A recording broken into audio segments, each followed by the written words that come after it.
डोक्यात गोळी घुसून 19 वर्षीय तरुण गंभीर जखमी झालाय। इचलकरंजी जवळच्या कबनूर रुई परिसरातली ही धक्कादायक घटना आहे। रीलच्या नादात डोक्यात गोळी घुसल्याची प्राथमिक माहिती। दुचाकीवरून पडल्याचा सांगून दिशाभूल करण्याचा प्रयत्न देखील झाला। निलेश कांबळे असं या जखमी तरुणाचं नाव आहे। सिटी स्कॅन मध्ये बंदुकीची गोळी आढळल्यानं गोळीबाराचा प्रकार उघडकीस आला। शुभम दीपक सूर्यवंशी या संशयिताला ताब्यात घेण्यात आलंय।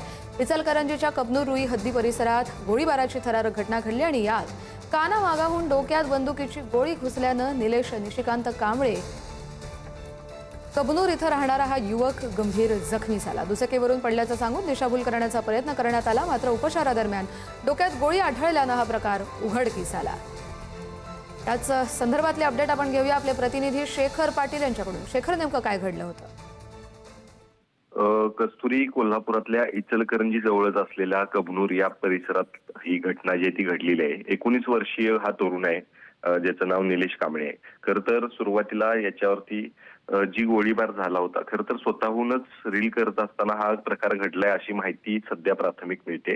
याचा पोलीस जेव्हा ते तपास करतीलच, मात्र अपघात झाल्याचं सांगून दिशाभूल करण्याचा देखील प्रयत्न जो आहे तो झाला होता। मात्र कोल्हापुरातल्या सीपीआर रुग्णालयामध्ये डॉक्टरांनी सिटी स्कॅन केला आणि सिटी स्कॅन केल्यानंतर त्याच्या डोक्यामध्ये गोळी असल्याचं त्या ठिकाणी समोर आल्याची माहिती मिळते आणि त्या दृष्टीनं हा प्रकार जो आहे तो गोळीबाराचाच आहे असं जो आहे तो समोर आला।